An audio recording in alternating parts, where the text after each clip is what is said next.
Welcome to StopFake, the place where we uncover disinformation about Ukraine and set the record straight. I'm Fulbright scholar Luke Drabyn, and I'm thrilled to present this week's edition. Among the fakes this week, we present an intelligent document that never was, fake UNICEF accusations about Ukrainian aggression, Russian media fabricate a new revolution that takes 67 lives, and we look for the world's largest gold deposits that Bloomberg discovered in Crimea. Or did they? That's this week's edition of StopFake News, so let's get to it. Earlier this month, several websites published a document purporting to be a Ukrainian security services plan to thwart the April 6 Netherlands referendum on the EU-Ukraine Association Agreement. The document, marked top secret, is allegedly signed by Viktor Hvozd, the chairman of the Ukrainian Internal Intelligence Service, and lists a series of actions aimed at undermining the referendum. This document first appeared on the Cyber site, a site that regularly publishes similar secret documents, which very often turn out to be fakes. Many Russian sites reprinted this story. The document has many grammar and language mistakes and appears to be an unedited translation from Russian, mimicking many Russian phrases and expressions. StopFake asked the Ukrainian Internal Intelligence Service about the alleged leaked document. They confirmed that it is indeed a fake and is filled with errors that violate the rule of official state correspondence between Ukrainian state authorities. Russian and Moldovan sites are circulating a fake story which originally surfaced last December, claiming that a giant gold mine was discovered in Crimea.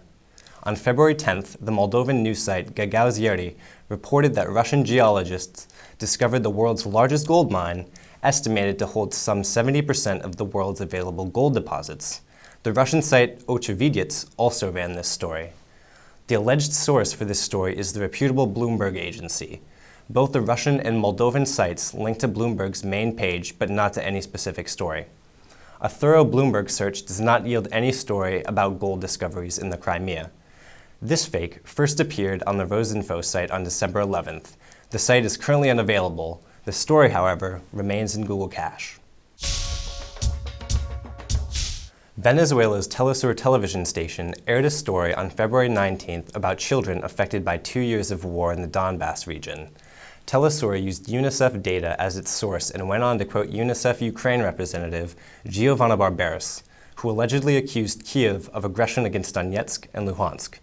Despite the tension in the region and Kiev's aggressive military strength against the Donetsk and Luhansk regions, UNICEF has provided psychological support to more than 45,000 children and trained 5,000 teachers and psychologists to help spot depression among children, reports Telesur. The statistics Telesur used in the story are accurate and correspond to information that UNICEF published on February 19th. Giovanna Barberis, however, didn't mention anything about Kiev aggression, neither in the February 19th press release nor in the press briefing that she conducted that day. StopFake asked UNICEF about the Telesur claim. The organization's Ukraine office responded that this statement does not correspond to reality. UNICEF also provided StopFake with the full text of the February 19th press release and the complete audio recording of Giovanna Barberis' press briefing, in which there is no mention of Ukrainian aggression. On the second anniversary of Ukraine's Maidan Revolution, Russia's official news agency RIA Novosti reported the day was marked with clashes between Ukrainian National Guard and radicals and mass protests erupting throughout the Ukrainian capital that ended in the death of 67 people. RIA Novosti's Twitter feed published a photograph allegedly showing the result of these clashes.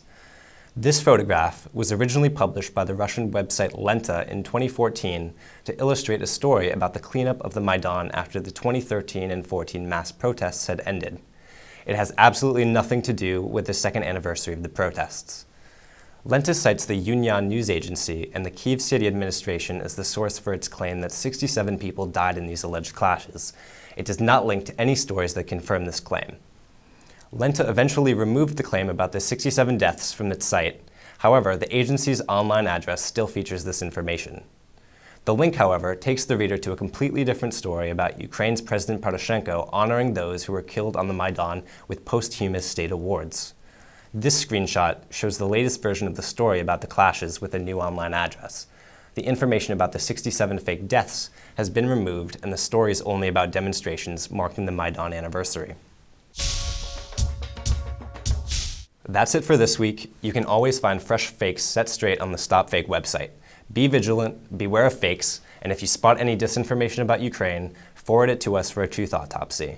We'll see you next week. I'm Luke Drabyn, and this is StopFake.